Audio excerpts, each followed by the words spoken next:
Seorang antropolog asal Belanda, Profesor Van Berben, pernah mengungkapkan kalau suku Batak adalah suku yang memiliki kesamaan budaya dengan bangsa Israel kuno. Hal ini diperkuat oleh Prof. Iromi, guru besar Universitas Indonesia, bahwa tradisi etnik Tapanuli, Batak Toba, sangat mirip dengan tradisi bangsa Israel kuno.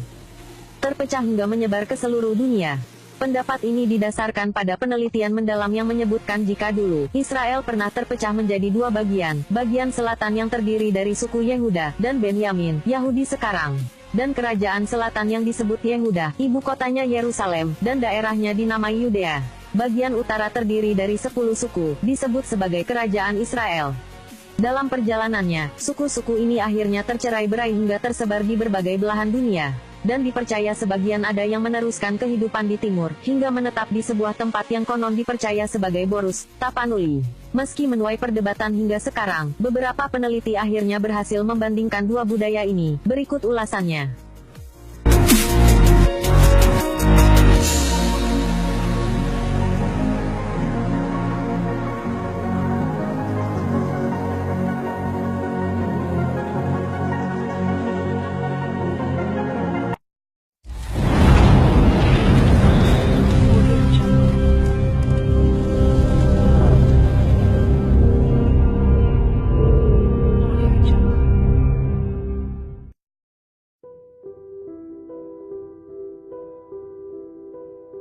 Semua orang Tapanuli, khususnya laki-laki, wajib hukumnya mengetahui garis silsilahnya, soalnya jika tidak tahu mereka biasa menyebutnya nalilu atau cacat kepribadian.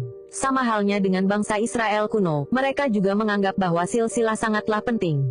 Dalam suku Batak sendiri, asal-usul menurut garis keturunan ayah biasa disebut Tarombo.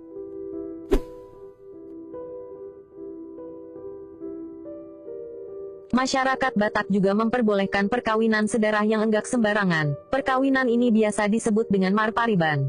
Hemat katanya, pariban bagi laki-laki biasa disebut dengan sebutan boru, tulang atau anak perempuan dari saudara laki-laki ibu, sedangkan bagi perempuan disebut ninamboru, anak laki-laki dari saudara perempuan bapa. Coba bandingkan dengan yang ada dalam kisah Israel sendiri. Di sana diceritakan Yakub menikah dengan paribannya, anak perempuan Laban, yaitu Lea dan Rahel, sedangkan Laban sendiri adalah tulang dari Yakub, saudara laki-laki Ribka, ibu Yakub.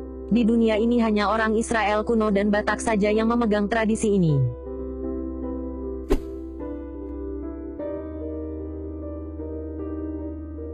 Orang Batak memiliki 3 bagian dimensi atau alam semesta, yaitu 1. Banua Ginjang, alam sorgawi. 2. Banua Tonga, alam dimensi kita sekarang. 3. Banua Toru, alam maut. 3 hal ini sama dengan bangsa Israel kuno yang membagi alamnya dengan pola yang sama.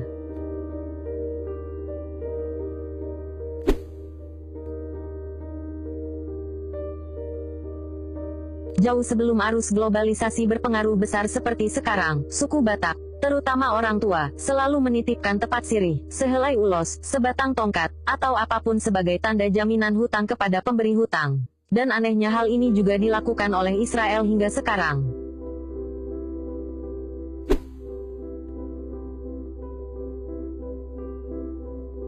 Jika seorang perempuan menjadi janda, otomatis pihak dari keluarga dari mendiang suaminya lah yang berhak menikahinya. Hal ini bertujuan agar keturunan perempuan tersebut dengan mendiang suaminya tetap terjaga. Hal yang sama juga terjadi dalam tradisi Israel kuno dalam kisah Rut dan Boas.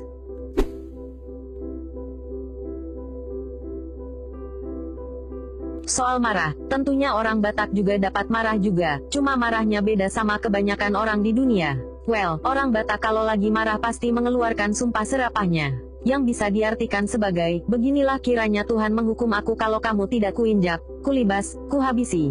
Hal yang sama juga dilakukan oleh orang Israel, dalam Taurat dan Injil Perjanjian Lama, sumpah serapah Nabi Daud pada Nabal. 1 Sam 25, perhatikan ayat 22 yang persis sama dengan sumpah serapah orang Batak.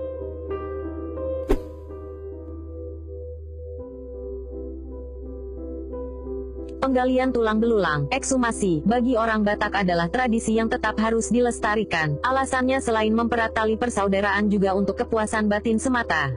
Pada bangsa Israel kuno ia melakukan hal yang sama. Tulang belulang Yusuf dibawa dari Mesir ke Tanah Perjanjian.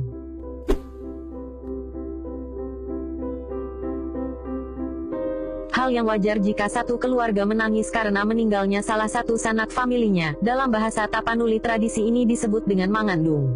Mangandung sendiri tidak hanya isak tangis saja, tapi sambil diiringi oleh bait-bait syair kematian. Hal demikian juga dilakukan oleh bangsa Israel. Dalam sejarahnya ketika Yusuf meninggal, sanak keluarganya juga mangandung. Dalam Taurat dan Injil, Kitab Ratapan, yang ditulis oleh Nabi Sulaiman, juga berisi syair-syair yang dilantunkan sambil mangandung, meski bukan pada acara kematian.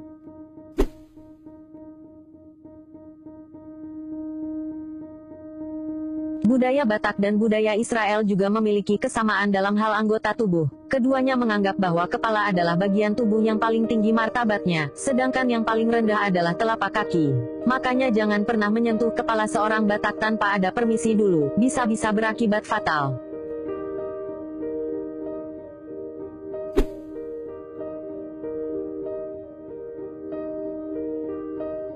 Hal yang sama juga terjadi dalam hierarki. Dalam sebuah keluarga budaya Batak dan budaya Israel kuno, menilai posisi paling tinggi di antara seluruh keturunan dalam sebuah keluarga adalah anak sulung. Selain sebagai pemecah masalah, panutan bagi saudara-saudaranya yang lain, anak sulung juga akan menjadi pengganti jika ayah meninggal. Hal ini seperti yang diungkapkan dalam Umpasa. Atau bisa dipahami kalau anak sulung memiliki karisma, wibawa dan tanggung jawab yang besar.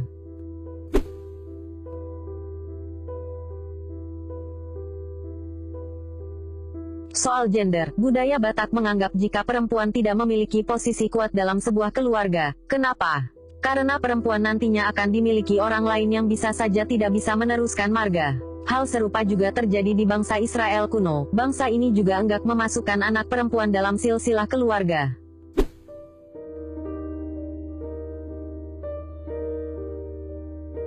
Dalam tradisi Parmalim, agama Batak kuno, setiap anak bayi yang lahir selama 7 hari, wajib dibawa ke pancur untuk dimandikan sekaligus untuk memberikan nama. Setelah itu kemudian diadakan pesta Martutu Aek.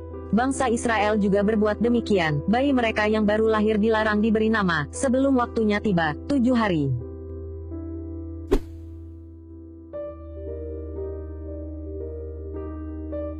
Hamalimon Parmalim Ugamo Malim adalah agama kuno dari Batak. Parmalim sendiri sudah ada sejak 497 Masehi atau 1450 tahun Batak.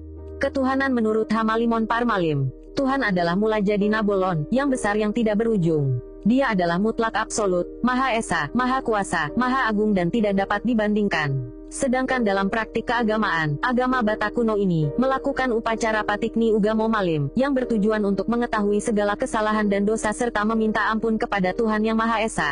Bangsa Israel juga demikian. Bagi mereka, Tuhan yang mereka sembah, Yahweh, adalah Tuhan Yang Maha Esa. Hal ini sudah banyak disebutkan beberapa kali dalam kitab suci orang Israel, Taurat.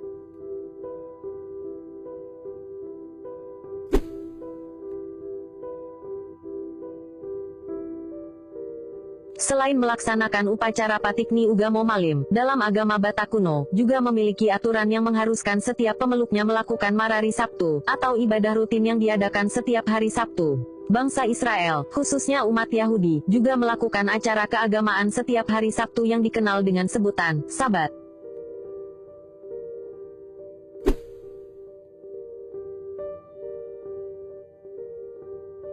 Soal larangan memakan daging hewan haram, dalam agama Batak kuno, juga melarang memakan daging babi, atau darah yang dianggap tidak malim suci di hadapan Debata, yang Maha Kuasa. Hal yang sama juga terdapat dalam kepercayaan bangsa Israel, mereka juga menilai memakan daging haram, juga dianggap tidak baik di hadapan Tuhan.